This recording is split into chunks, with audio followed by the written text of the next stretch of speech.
নমস্কাৰ, আমি ৰুমি ভূঞা, যৌথ মঞ্চ গুৱাহাটী সাংস্কৃতিক গোষ্ঠী আৰু সত্ৰীয়া সংস্কৃতি মঞ্চ অসমৰ মই প্ৰতিষ্ঠাপক সম্পাদক তথা সভাপতি বৰ্তমানৰ। আজি আমি প্ৰাণৰ শিল্পী জুবিন গাৰ্গদেৱৰ তেখেতৰ গীতত নৃত্য প্ৰতিযোগিতা, তেখেতৰ স্বৰচিত কবিতা আবৃত্তি প্ৰতিযোগিতা, সুদৰ্শন ভিত্তিত মহিলাসকলৰ আয়োজন কৰিছোঁ। একক নৃত্য আৰু দলীয় নৃত্য অসমৰ বিভিন্ন প্ৰতিযোগীয়ে অংশগ্ৰহণ কৰিছে এই প্ৰতিযোগিতাত। গতিকে আজিৰ এই প্ৰতিযোগিতাত বন্তি প্ৰজ্বলন কৰিবৰ কাৰণে আমি এগৰাকী বিশেষ ব্যক্তিক, বিশিষ্ট ব্যক্তিক আমন্ত্ৰণ কৰি আনিছোঁ।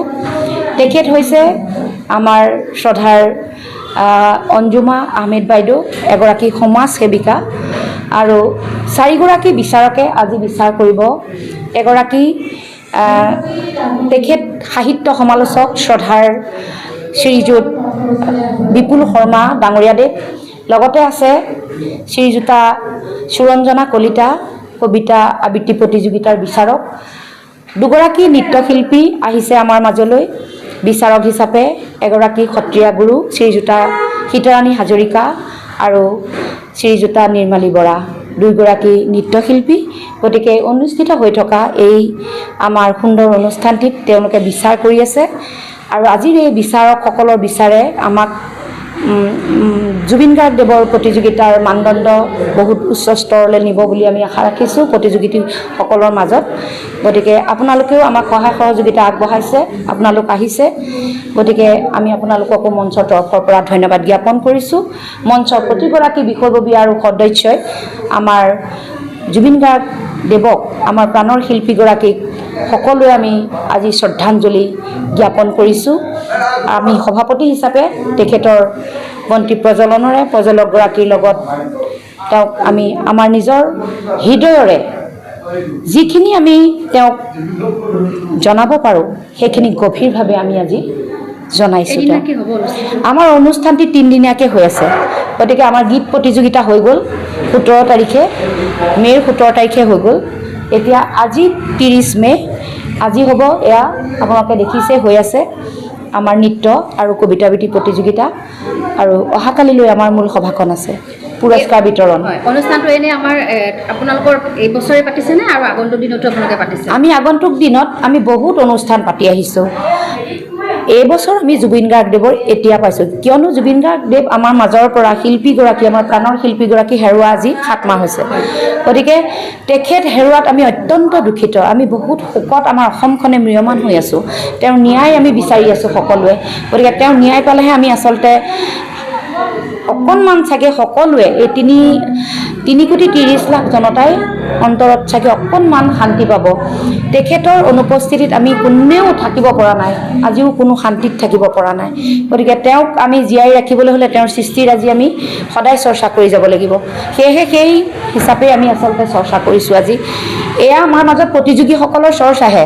জুবিন গাৰ্গদেৱৰ গীত প্ৰতিযোগিতা কৰা ইমান সম্ভৱ নহয়, কিন্তু তেখেতক যদি আমি জীয়াই ৰাখিব লাগিব আমাৰ মাজত, তেতিয়াহ'লে চৰ্চা ভয় কৰিলেতো নহ'ব।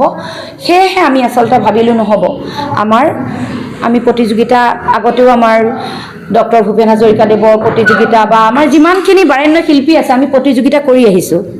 নৃত্য, গীত, কবিতা আবৃত্তি যিয়ে নহওক সকলোৰে হৈ আছে, কিন্তু এয়া প্ৰথম পদক্ষেপ প্ৰাণৰ শিল্পীগৰাকীৰ, আমাৰ এই যৌথ মঞ্চ গুৱাহাটী সাংস্কৃতিক গোষ্ঠী আৰু সত্ৰীয়া সংস্কৃতি মঞ্চ অসমৰ। ধন্যবাদ। ধন্যবাদ।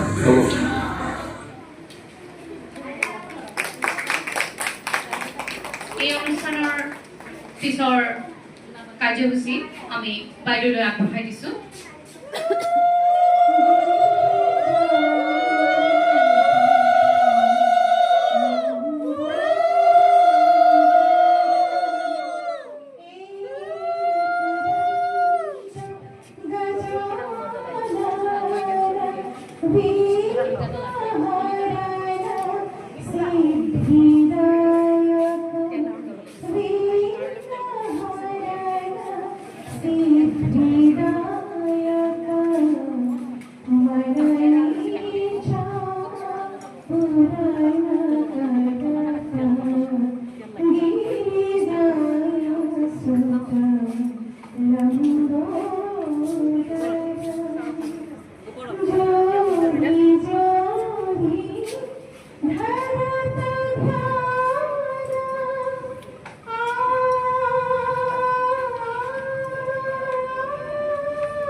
বাইদেউ অলপ পিছে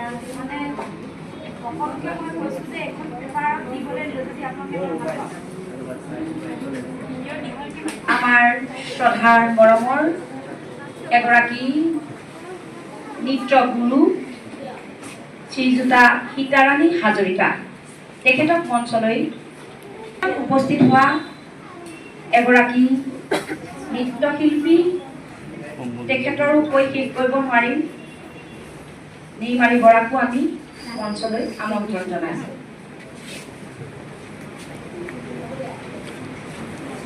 পৰিচয় দাঙি ধৰি খন্তেক পিছতেই গতিকে ৰাখি থৈছোঁ আহক।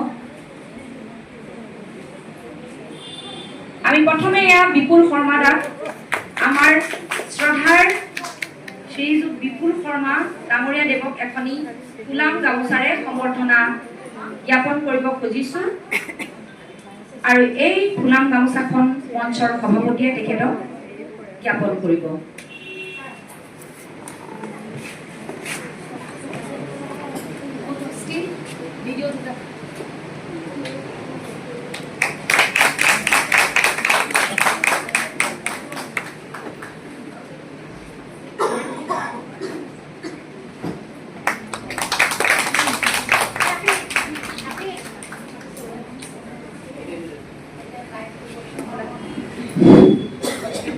এতিয়া আমি সম্বৰ্ধনা জনাব খুজিছোঁ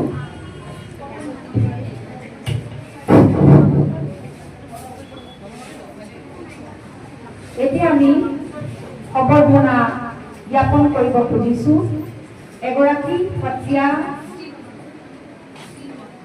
গুৰু, এয়া নৃত্যশিল্পী শ্ৰীযুতা সীতাৰাণী হাজৰিকা। তেখেতক এখনি ফুলাম গামোচাৰে সম্বৰ্ধনা জ্ঞাপন কৰিব এয়া ৰশ্মি বৰাই।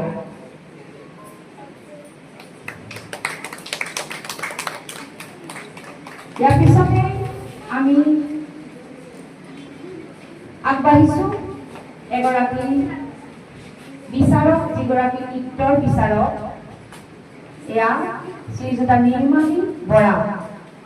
তেখেতক আমি এখনি ফুলাম গামোচাৰে সম্বৰ্ধনা জ্ঞাপন কৰিব খুজিছোঁ। তেখেত হৈছে এগৰাকী অভিনেত্ৰী, এগৰাকী মডেল, এগৰাকী নৃত্যশিল্পী আৰু থিয়েটাৰৰ এগৰাকী বিশেষ অভিনেত্ৰী।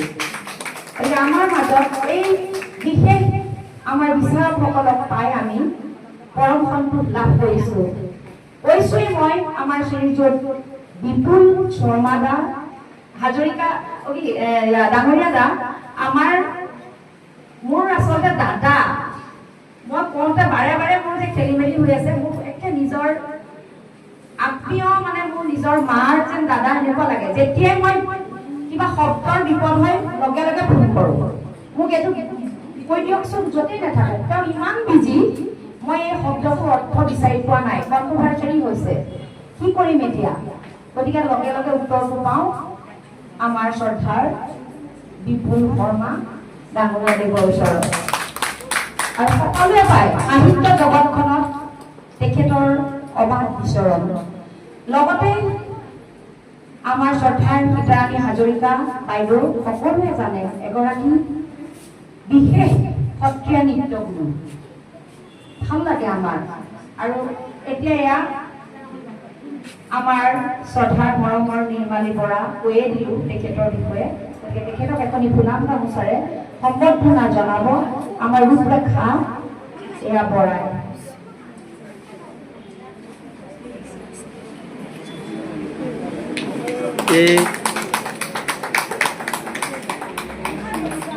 ইয়াৰ পিছতে আমি আগবাঢ়িছোঁ আন এগৰাকী গৌৰৱ অনুভৱ কৰোঁ। তেখেতৰ দায়িত্বৰ উপৰিও তেওঁ যে আমাৰ অসমীয়া বিভাগত এই দক্ষতা, এই কবিতাৰ বিচাৰক হিচাপে আজি আহি উপস্থিত হৈছে, তেওঁৰ কৰ্মব্যস্ততাৰ মাজতো। তাৰ কাৰণে আমি আপোনাক ধন্যবাদ বিশেষভাৱে। তেখেতক এখনি ফুলাম গামোচাৰে সম্বৰ্ধনা জনাব এয়া আমাৰ গৌতমী দাস বাইদেৱে।